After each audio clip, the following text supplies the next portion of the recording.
Side Hustle Show 169. It's the best passive income model, an update from a listener who took action, part 2. Welcome to the Side Hustle Show, where aspiring part-time entrepreneurs learn how to turn their side hustle dreams into reality. Because your 9 to 5 may make you a living, but your 5 to 9 makes you alive. And now, your host, Nick Loper.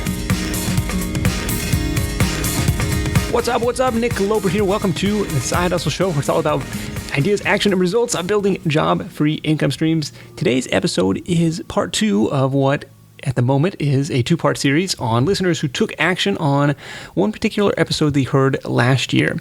So yesterday in episode 168, we heard from Josh Brooks, the Army Battalion Commander, who'd actually been investing in real estate for quite a while, but accelerated his efforts after hearing the land geek, Mark Podolsky, on the Side Hustle Show last year.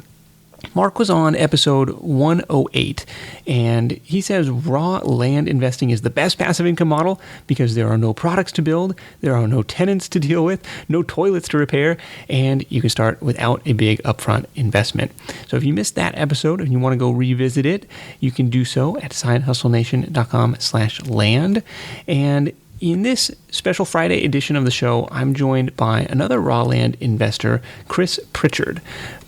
Chris actually became a student of Mark's after hearing that conversation last year. And today, Chris is earning $1,500 a month in recurring revenue from his land deals, and he's got another $70,000 in payments under contract. That's money due to him over the next several years, and that's in addition to flipping some properties for quick cash profit. Chris is a software developer by day and is even incorporating that expertise into his new side hustle, building a phone service for fellow land investors called landlines.com, landlines with a Z. It's a great example of another opportunity opening up to you once you're already in motion, right?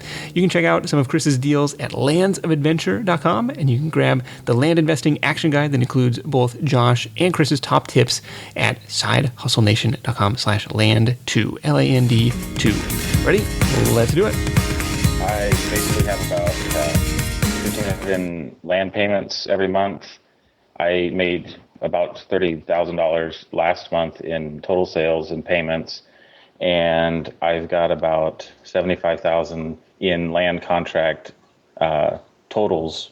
Basically, people are paying me, like that's the balance of the contracts that I have active right now that people pay me on every month.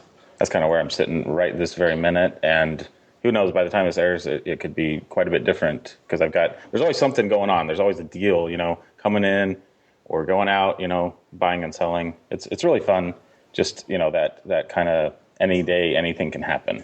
Yeah, that's awesome. So we're a year into it. You've got kind of this portfolio of assets, and it's already paying you $1,500 a month. Do you have much cash outflow to subtract from that? I do have some. It's marketing, different websites that charge, or some like virtual assistants that help me out with different things, like doing some of the research on properties, or doing the contracts for me, like setting things up, doing some paperwork and things like that. Okay. So there's some fixed costs and some variable costs in there. All right. Well, we'll dive into those kind of as we go through this. So what's the first step if somebody wants to get started and try and replicate your success here? Like you said, I heard Mark Podolsky. I bought his program, the Investor's Toolkit, and I basically just started doing exactly what that said. I just devoured the program, just kept doing what it says to do. It kept it simple. I didn't, even though I'm a software engineer, I didn't do a lot of the things like I would normally do. Like I didn't worry about getting a website set up ahead of time. I didn't have like a MailChimp mailing list or anything like that. I didn't set up a lot of the ancillary type things that you'd think of for a business. I just started mailing out letters, started getting stuff back, started listing them on Craigslist, and just kind of went from there. So I kept it simple, and that's really what helped. So how did you figure out who to send the letters to? Basically, it's just people who are behind on their taxes, and a lot of people, they live out of state. Maybe they inherited some properties. They're not really too interested in it. They may never even go there. But you send them a letter with an offer, and a certain percentage of them will say yeah. What kind of take rate can people expect, or do you see on these letters? Oh, it's like 3 to 5%. It's direct mail, so it kind of corresponds with those numbers. If you just send direct mail on anything, you're going to get a few percent basically of return.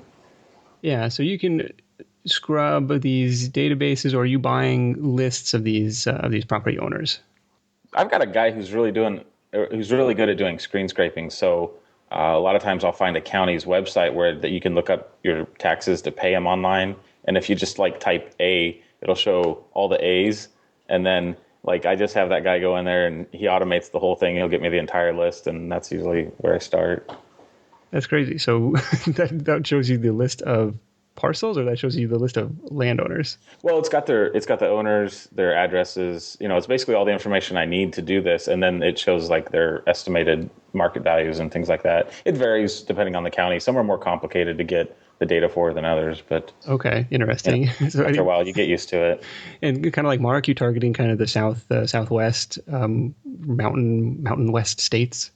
Not as much. Mark does have a fondness for certain areas of the country, and I've kind of gotten, a different take on it. I like things with trees and hills and stuff like that. So I'm more in the Midwest, actually, So just finding a map of these counties and going to their individual websites and see if you can figure out who owns this stuff. Exactly. So this will give you an estimate of the property's value. And so in the letter that you send, are you saying like, hey, I noticed that you owe back taxes on it, and I'd like to take that off your hands? Like, how are you wording that? I don't usually mention the back taxes other than I'll take care of them if they're within reason. Sometimes I adjust the offer if there's like a lot of taxes. Okay. But it's generally just an offer for like a certain percentage of the county's estimated value. And sometimes I do a little research to look, at what market values are, because, sometimes the counties are a little off. Okay. So I do a little research to figure out what the best offer is. Any tools you like to find comps for these kind of sales? Trulia, Zillow, Land and Farm, Land Watch. I mean, any place where somebody's selling land, you can find some comps in some areas. Okay. If you're not finding comps, then I've never run into that situation, but I've heard if you can't find anybody selling anything there, you might not want to mess with it. That might be a red flag. Okay, so it's like, hey, Mr. Landowner, I came across your parcel and I'd love to take it off your hand. Here's my cash offer. Yeah, basically. Okay. And is there anything in this letter, and this is something we talked about on the previous conversation, was like to make that offer stand out, or to make that letter stand out versus, I imagine other people are scrubbing the same databases and mailing similar offers. Oh, well, I still handwrite all the envelopes, all the names and addresses on the front of the envelope. Okay. It seems a little more personal. You can get a full service letter machine, to crank out, 1,000 letters, and it'll look pretty businesslike. And I've heard there's no difference in the actual open rates on them, but so far I'm still doing it by hand. Yeah, I'm more likely to open something. I guess I open something to shred it, regardless of whether it's handwritten or not. Oh, okay. but I'm definitely more curious when it's handwritten. Yeah, that's my thought. Okay, so 3 to 5% of these people will respond. What's the next step in that process? Well, after I get the response, I have somebody who does the research for me now. But originally, like when I first got my first batch of offers, I actually called up the counties and asked them about different aspects of it. How much the back taxes were, kind of sometimes the size of the parcels, because I may not know that already. Different things like that. All the information that I would need to make sure that the title is going to be clean. I know everything about the costs involved to acquire the property. Okay, this is like your due diligence phase. Oh, yeah, exactly. Due diligence. And at any point, are you setting foot on the dirt? It's happened, but only because I happen to live close to an area that I work in. But normally, no, I've not. What I'll do, if to get pictures and videos of the properties, I'll actually put an ad on Craigslist, to find someone who can just go up there and get pictures and videos or whatever. Okay. Take a look around. And any other, like, have you run into any other kind of hidden liabilities or something during this due diligence phase where you're like, oh my gosh, I'm so glad I didn't pull the trigger on this deal? There was one time somebody had like some real huge fines on the land because there was a building there that they didn't want to tear down, and they got fined by the county. So it showed up in the taxes, but it was really strange, like why it was such a big amount. So I didn't move forward. But, there's some have a history that can make them more troubling or a little trickier to work something out with. So I just pass. Okay. There's enough deals out there. Yeah, and say, no, I'm not going to mess around with this one. Yeah, exactly. Just curious, how much time are you spending on this business? Maybe 20 hours a week, but a lot of that could be things like, working with VAs to improve the process so that things are a little more automated. And then lately it's been, like this new phone system stuff, kind of working up some ideas and things on that. Gotcha. Where do you see, or where have you seen the best opportunities to delegate some of this? Well, research is the easiest one. I've got somebody who is in, I think, the Philippines, and she works for some kind of a realtor type company over there who I guess they outsource to. So I'm her night job. She basically, I'll put all the parcels up on a list for her to go through and research everything. She'll go and pull everything like deeds and taxes and stuff. So she'll have it all done the next day. Okay, that's a pretty good setup.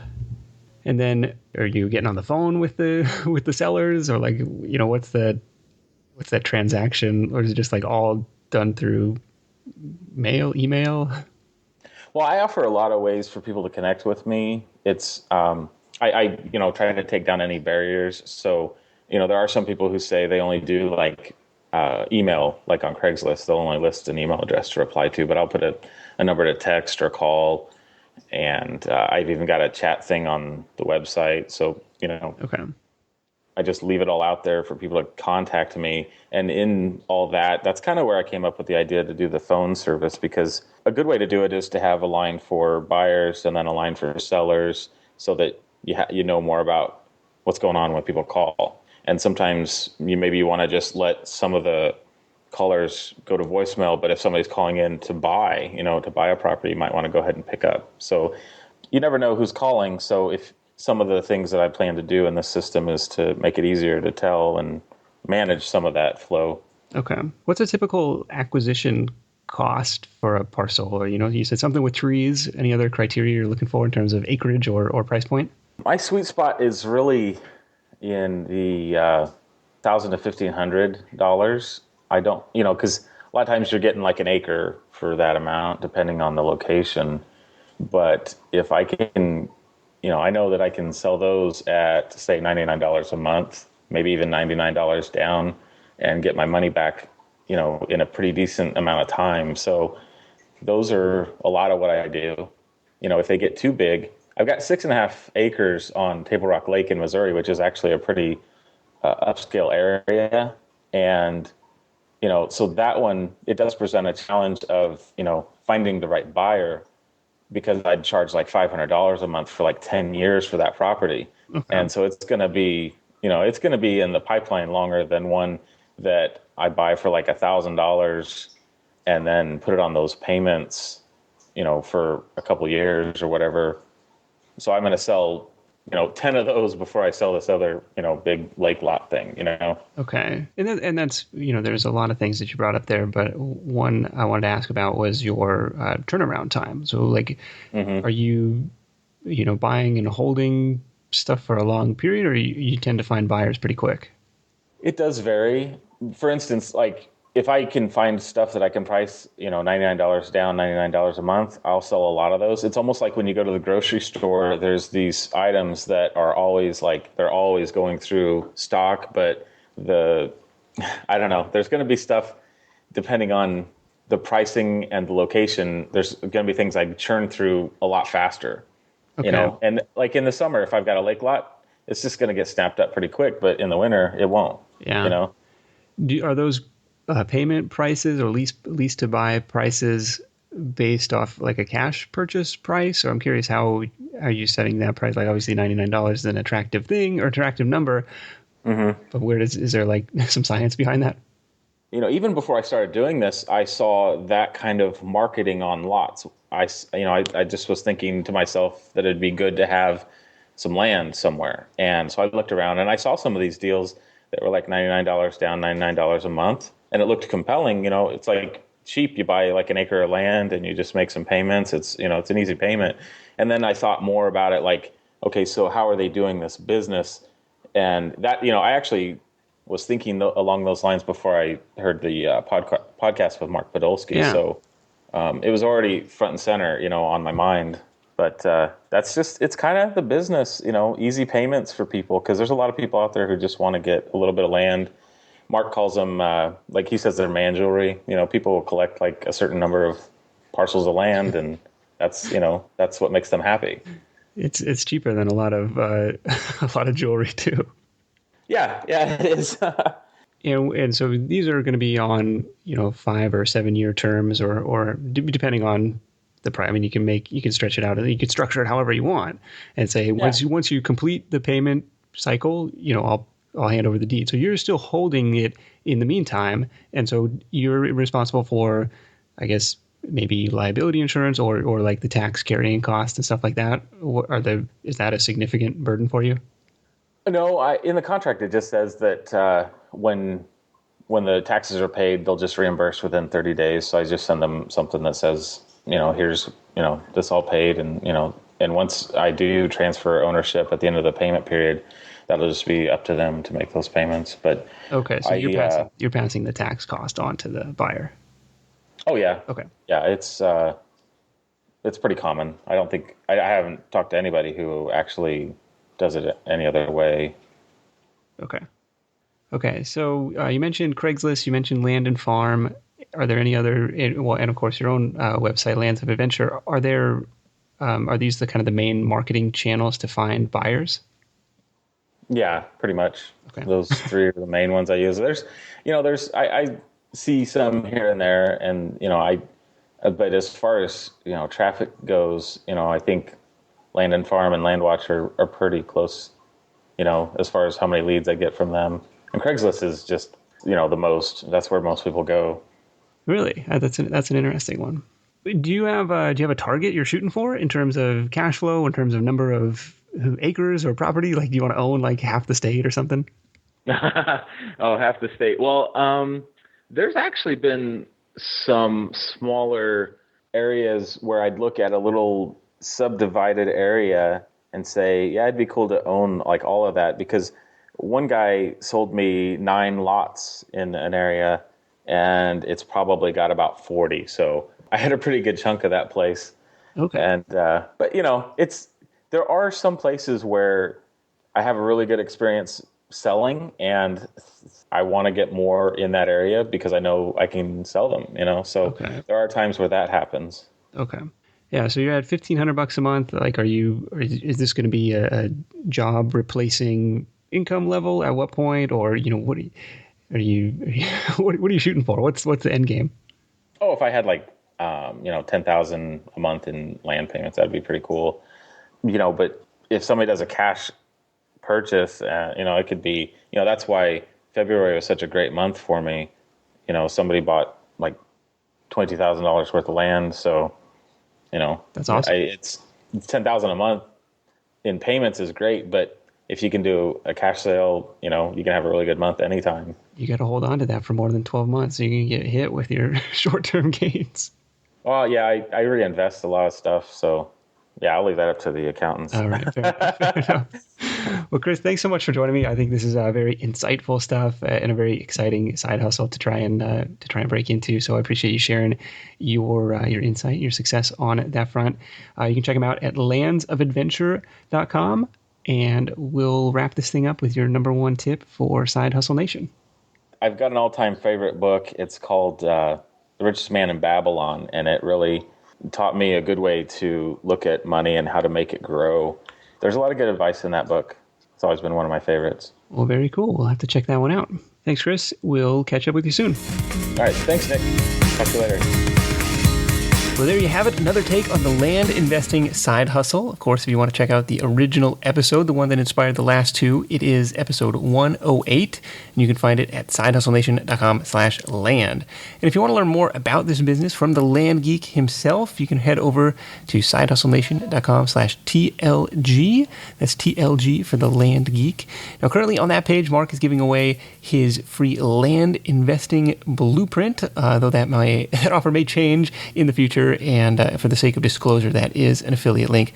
So Chris is a year deep into this. He's putting in his, like he said, 20 hours a week and earning $1,500 a month, which maybe is not the most exciting hourly wage in the world to you, but he's collecting assets and he's building that accounts receivable funnel, which he mentioned is now over $70,000. So if he stopped today, he could theoretically collect that $70,000 passively, which is pretty sweet in my book. So you can head over to sidehustlenation.com/land2, LAND2, to download a free PDF highlight reel with Chris's top tips from this call, as well as Josh's insights from part 1 in this series yesterday. Thank you so much for listening. Until next time, let's go out there, make something happen like Chris did, and I'll catch you in the next edition of The Side Hustle Show. I want to be featuring you a year from now, so let's make something happen and hustle on.